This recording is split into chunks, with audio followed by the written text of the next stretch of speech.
Yakaramogi namba marote machuoko yao tuwa kodwa namba maria deka au chiel nono bende wedore kanyo mbui mopogore mag Uganda kama tingo mbui no mar Facebook, YouTube, achiel ka chiel idwa kanyo mbui mar Instagram mar X ka chiel kod mbui mar TikTok nyinga Simfrozo Kinda jaloko marwa en Elizabeth Otieno. Kawachako ni jaten migao mar mwandu manie bwolowo kod nam alias Anjoho kod nyawadgi mar piny Uganda oyango ni giseketo winjruok mabiro neno ni jolupo e pinje ariyogo omi lesen mayienegi lupo e pinjego kendo neno ni ochiwnegi arita ma owinjore. Ma biro ndalo achiel bang' jaten piny Uganda kod jaten piny Kenya William Ruto keto kogi winjruok mar bero chenro mag lupo e kind pinje ariyogo e kind winjruoge mamoko. Lydia Okeyo nigi ler mathoth.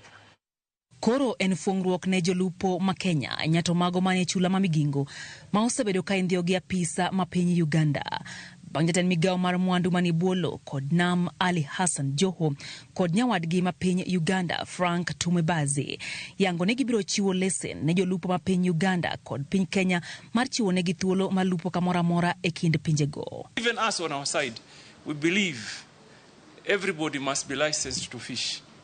And that is why we have different categories of our fisher folk. There is the artisanal, and then there is the large scale and the commercial fishing.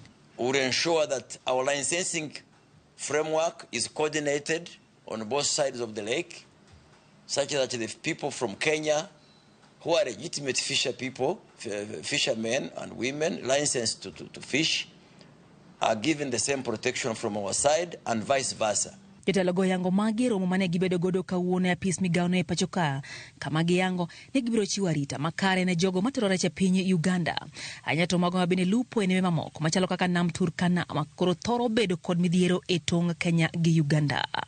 We will also look at issues of fish in transit. We've been working on it to ensure that fish from here, from Lake Turkana, the people who are transporting it across Uganda are given the necessary support.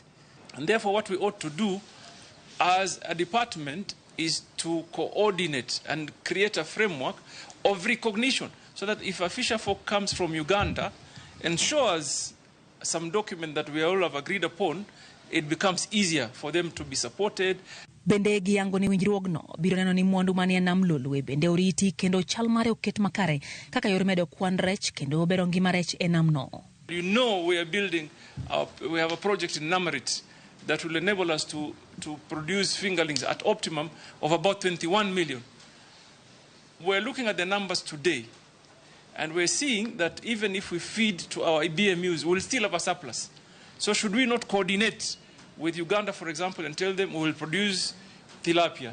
Let's see if we can produce another species, like the Nile perch, and so that we constantly restock the lake as we diversify means of ensuring we have other source of tapping into the potential. We have to do transparent enforcement on the common good areas.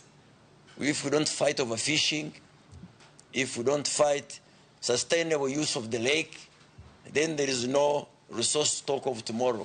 Apisa se migao no ma meeting mar keto e timo kengego biro romo kapok jumbe ariyo rumo mar chako tijno ka bende gibiro rango weche mag timo nonro mar bero sekta mar lupo.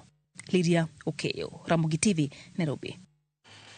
Wadhi nyime kama jaten migao mar somo Migos Ogamba olando ni sirikal